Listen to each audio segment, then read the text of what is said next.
Tom Walsh with the Ultimate Sports List. We're chatting with Pete Holtermann of Holter Media, and we are at the Tennis Masters Series in Cincinnati. And Pete is a guy who goes to all the great tennis events. And he's going to share with us today a little bit of his experiences at not only the U.S. Open coming up this week, but Wimbledon, the French Open, as well as the Australian Open. So Pete, tell us a little bit about your experiences at those events. You know, it's great because they're all unique events, both in the setting, the time of year, everything. And you start off in January at the Australian Open, and it's a very unique setting because it's the most urban.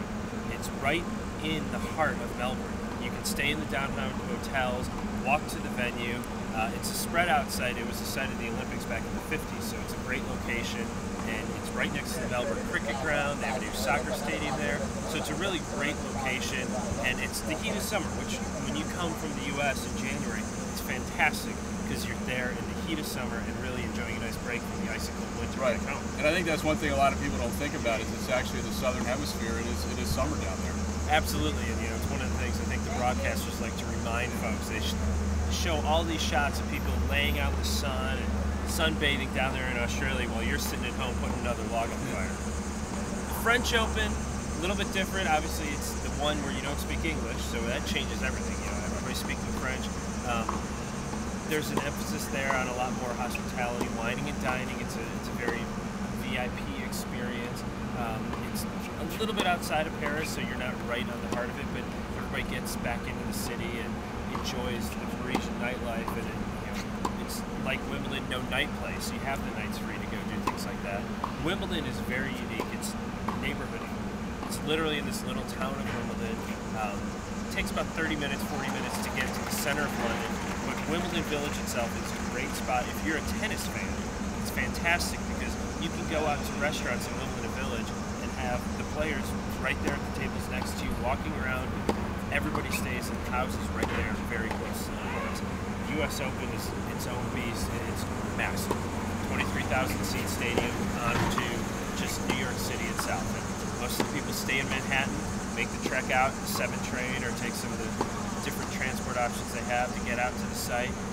Massive grounds, people everywhere, biggest attendance, the night, the noise, the music is unique in its own right as well. The planes flying over the top from LaGuardia. Long Island Railroad coming behind the courts, everything, yeah.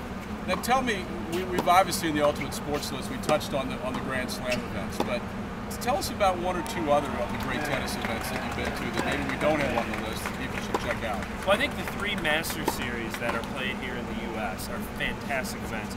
Indian Wells and Miami, which are in March, and in the summer, Cincinnati. And one of the things that will set Cincinnati apart, especially coming in 2011, is that this tournament's going to be a combined event, but over the course of 1 week.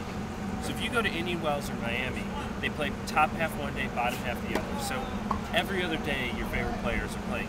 Here, people are going to be playing pretty much every day. Next year, from Wednesday through Sunday, if you're in the tournament, you're going to be playing here in Cincinnati. So it's going to become a pretty action-packed tournament. And Indian Wells and Miami, as I talked about with the Australian Open, those are great destination tournaments just because it's March. You get a chance to escape some of the winter.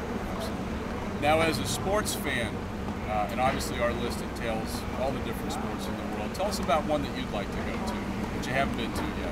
Oh, that's a great question. You know, I've been lucky that I've gotten to a lot of the venues, and this is going to sound strange, but I really want to go see a soccer match in Wembley. Never seen a match over there, and it's just so different. I've been lucky. I've gone to a match and saw Real Madrid play at home, but I'd love to get over and see something at Wembley. I just think it'd be different, especially if it was the English national team. I think it'd be a pretty awesome experience. Right, and even though Wembley's in its 2nd or 3rd incarnation, it's still one of the great stadiums in the world. I went to a concert there, the concert for Diana a few years ago, happened to fall in the middle Sunday at Wimbledon. A great building, would love to see a sporting event. Even the NFL game over there. Absolutely. Very cool. Absolutely. Well, Pete, great visiting with you, great chatting with you. Thank you so much, and we'll see you soon.